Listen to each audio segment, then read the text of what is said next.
I was hanging out with some friends the other day, and a verse in John came up during the conversation.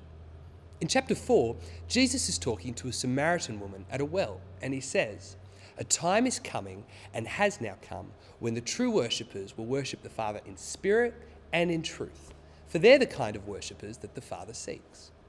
Later, I was thinking about this and I wondered, well, what does that mean? What does it mean to worship in spirit and in truth? And how does this so often quoted verse impact the way we worship God today? Firstly, we need to understand that we're spiritual beings. In the very next verse, Jesus says that God is spirit. And since we're made in the image of God, we have to come to the understanding that worshiping God in spirit in any context is going to be a spiritual experience. We worship God in church knowing and expecting Him to show up and do something. And to worship God in truth, to me that speaks of authenticity in the way that we worship and in the way that we live our lives. So what does it mean to be authentic? Well, we need to be just as passionate and exuberant in our worship to God on the stage as well as off the stage. If I get up on the platform one day to lead worship, full of energy and joy, jumping up and down like a crazy person, but then the very next week stand at the back of the church with my arms folded and an unimpressed expression on my face, well, I'm not being authentic, am I? I love the example of King David in the book of Samuel. Sure, he made some mistakes, but he understood the importance of worshiping God with everything he had. He said, "I will not offer up to the Lord that which costs me nothing."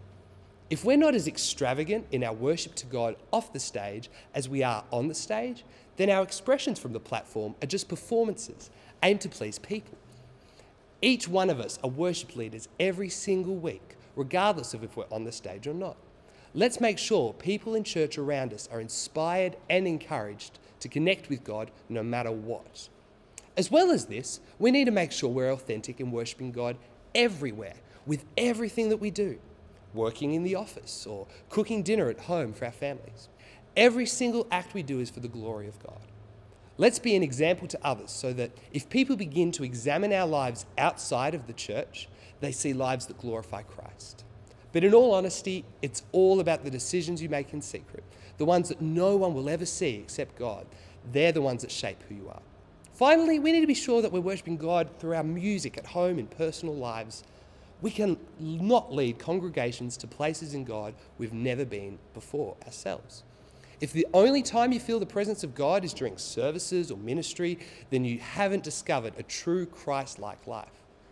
Jesus was the ultimate example of this. In John, he says plainly, "I only ever do what I see my Father doing." I mean, he lived a perfect life of worship, having a complete understanding of God's presence. So let me encourage and challenge you. Let's not take this responsibility of serving on a worship team lightly. Instead, let's aim to lead lives of worship that ultimately will glorify God, both on the platform and off the platform. Thanks, and have a great day.